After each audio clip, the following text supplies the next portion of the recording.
Hello. During this program, I'm going to be considering something that Bishop Carlton Pearson said. He said it on more than one occasion, but this particular time he is saying it at a church during a sermon. So he's talking about the word hell. That the word hell does not appear in the original text. Jesus never used the word hell. He used the Hebrew word Gehenna. Geh meaning gully or gorge or valley of Hinnom. The King James translators translated the word hell from the Anglo way of translating Greek and Hebrew, but it was an inaccurate translation. Bishop Pearson triggered a flashback in me. He sent me back to the time when I was in college. I believe this was in the 90s, the middle 90s, in the religious studies program. And one of the professors to the class, this professor, the discussion was about homosexuality in religion or something along that line. I don't remember the exact name of the class, but the professor was discussing religion and homosexuality. And he stated multiple times that Jesus never used the word homosexual or homosexuality. He's right. We don't see anywhere where Jesus is using the word homosexuality. However, Jesus does mention adultery. He states, "Thou knowest the commandments. Do not commit adultery." In Matthew chapter 19 and verse 9, Jesus mentions both fornication and adultery. He states, "And I say unto you, whosoever shall put away his wife, except it be for fornication, and shall marry another, committeth adultery." So the point being is this here, their sexual sins, the only difference between the two is one is done by someone who is married, whereas two people who are not married are having sexual relations, that is fornication. Homosexuality falls under the umbrella of, from a biblical perspective, fornication. So it is correct. Jesus does not use the word homosexual or homosexuality, but he does use the words fornication and or adultery, which include homosexuality. Therefore, in reality, Jesus does mention homosexuality insofar as in Jesus' time, they did not use the word homosexuality or homosexual. It would have just been called fornication. More likely than not, the worst type of fornication, but it would have been called fornication. Suggesting otherwise would be misleading people. Now, before looking specifically at what the bishop said, I think it's important for us to understand what the expression object lesson means. If we look in the Bible, we're not going to find the words object lesson. But what I want to do is begin by giving the definition of what an object lesson is. In doing so, all I did, went on to Google and I put in define object lesson. This came up, a striking practical example of some principle or ideal. Also, it says a teaching method that consists of using a physical object or visual aid as a discussion piece for a lesson. Object lesson teachings assumes that material things have the potential to convey information. Jesus Christ was notorious for using object lessons. He used them all the time. For example, we look in the Bible and we see that Jesus used a tree to teach an important lesson. He used farming and the process of casting out seeds as an object lesson. We look in the Bible and Jesus used weeds as an object lesson. According to Strong's Concordance, whenever we read that Jesus used the word hell, just like the bishop said, it will say Gehenna. The biblical dictionary states, in reference to Gehenna, this was originally the valley of Hinnom, south of Jerusalem, where the filth and the dead animals of the city were cast out and burned.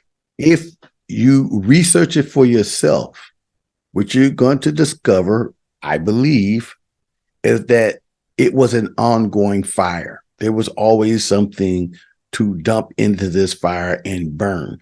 And over time, you have things, it gets bigger and it's bigger, just like we have problems with our landfills and all the stuff that piled up in them.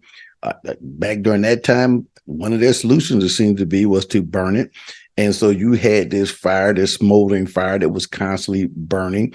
Research it for yourself, but I think sometimes it was so hot and so bad that and it piled up so high that it could even rain and you would still have, it would be hot enough underneath that when the rain passed, that this fire would reignite again. It was like this a perpetual fire that was not going out. Also, Gehenna was the location, according to the online Britannica Encyclopedia, where the Jewish people were sending the children to run through the fire. And I find it incredibly hard to believe that those children were not weeping. I find it incredibly hard to believe that as they were going through that fire, they were not gnashing their teeth. They see all the smoke that was coming from this particular location had to be horrifying. I think it is fair to say that some of those children did not make it, and people could hear them screaming and hollering as they were burnt alive. This would have been fairly common knowledge to all Jews at that time, and Jesus used it as an object lesson. This, of course, begs the question, and I think it's a fairly obvious question. Why was Jesus using Gehenna as an object lesson? What information was he trying to convey? Jesus was conveying this message with that object lesson, that at some point in the future, there would be a place that was like Gehenna. There would be a fire burning there, this smoldering fire that would continue to burn, and that those who rejected him as their Lord and Savior, or the unsaved, would end up there. Jesus does not use the word hell, Hell, but he does an excellent job of describing what hell would be like.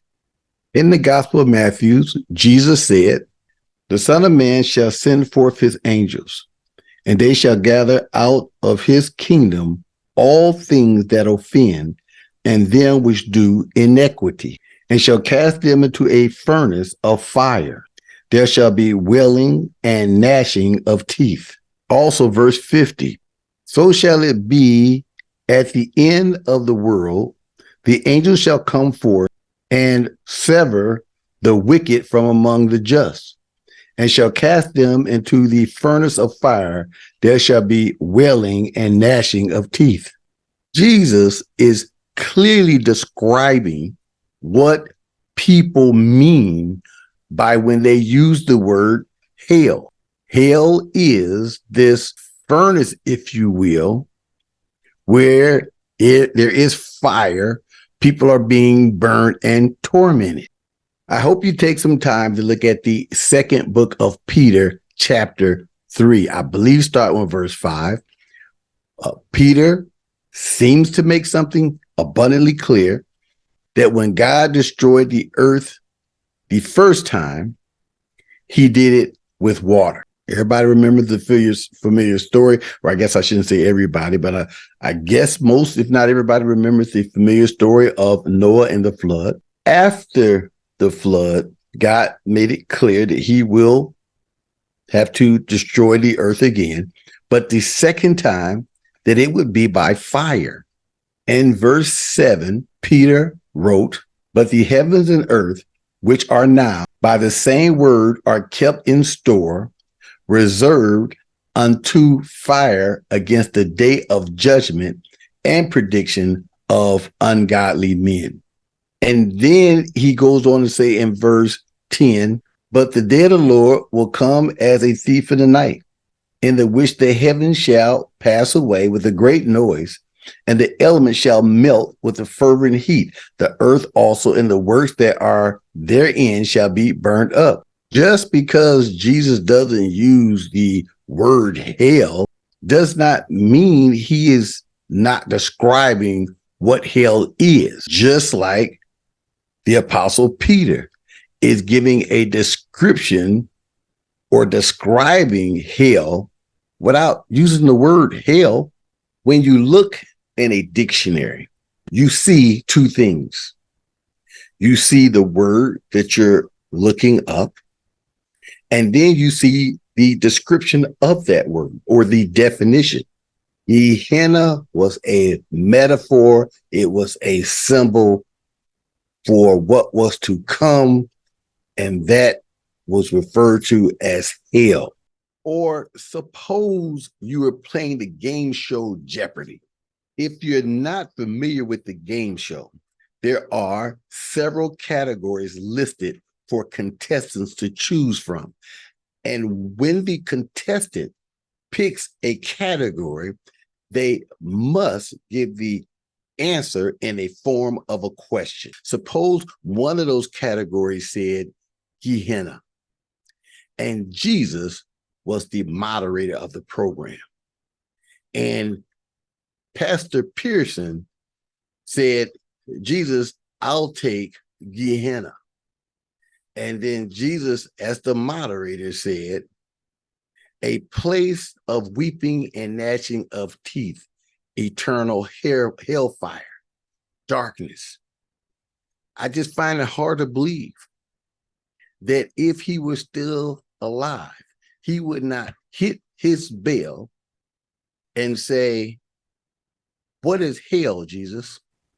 Although he did not use the word, he was clearly describing it.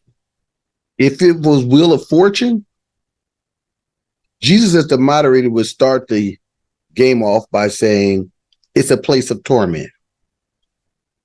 When you look at the board, there will be 3 blank spaces.